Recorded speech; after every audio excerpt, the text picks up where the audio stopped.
I grew up in The Hague, partially in suburbs of Rotterdam, and then came back to The Hague again and stayed there ever since.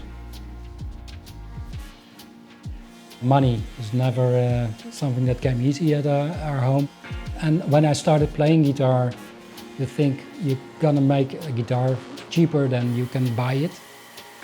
So the whole building came out of poverty, but I cannot complain because it brought me where I am now.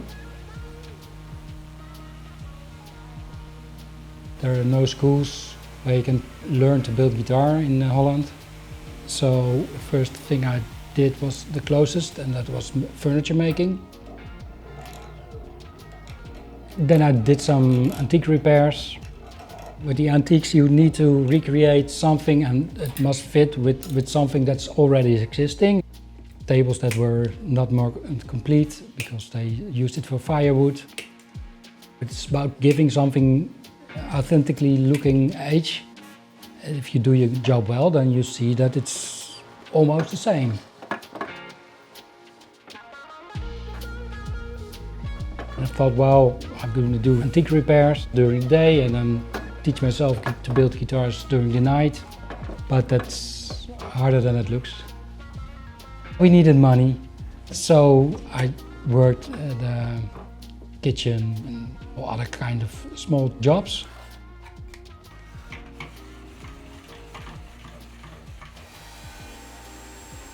Then everything started to happen. I got subsidized by the EU for craftsmanship, and I found guitar school in Belgium, and there you learn to build archtops and classical guitars and electric guitars, all the really old school way.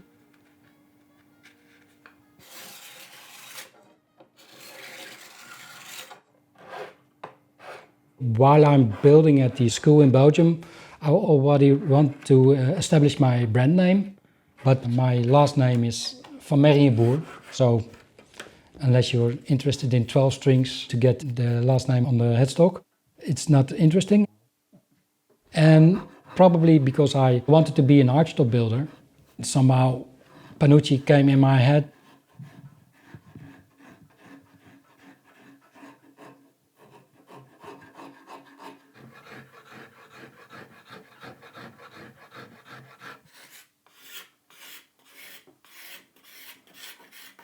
There's so many myths in guitar building, to my opinion. I don't think there's one specific thing that makes a good guitar. I like to compare it with a painting. Is it about the paint Van Gogh used, or is it about the painting? If it was cheap or expensive paint, that doesn't matter.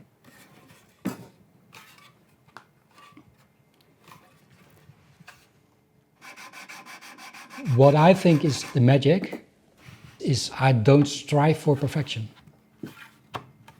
And all those old instruments are far from perfect. All the things we want now are mistakes. The faded burst, the crackles, the greening are mistakes from the early days. But still they have mojo.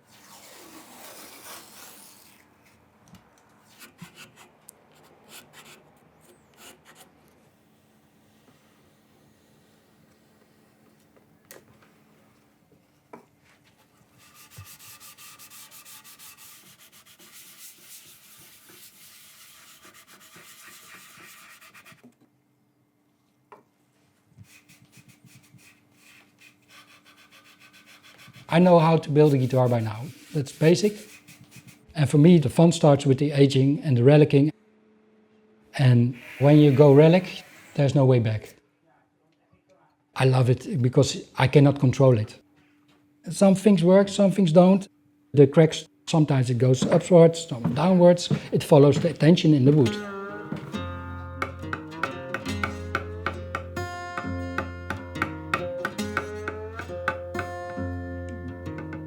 It's emphasizing that a guitar is made to be played and not to hang on the wall and not touch because you scratch it or it's shiny and it's new. It's breaking down the barrier between the player and the instrument.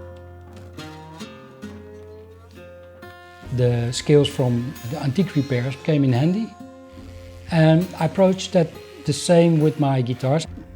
keeping it as authentic as possible. Like aging the plastics, not with a stain or with a dye or coffee, but try to find some way to accelerate the natural process of things, and that's the only way to have it look genuine.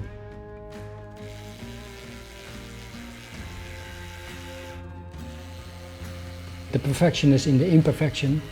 It gives you an element of surprise. You try to steer it, but it's not steerable, and that gives it a soul, that gives it character.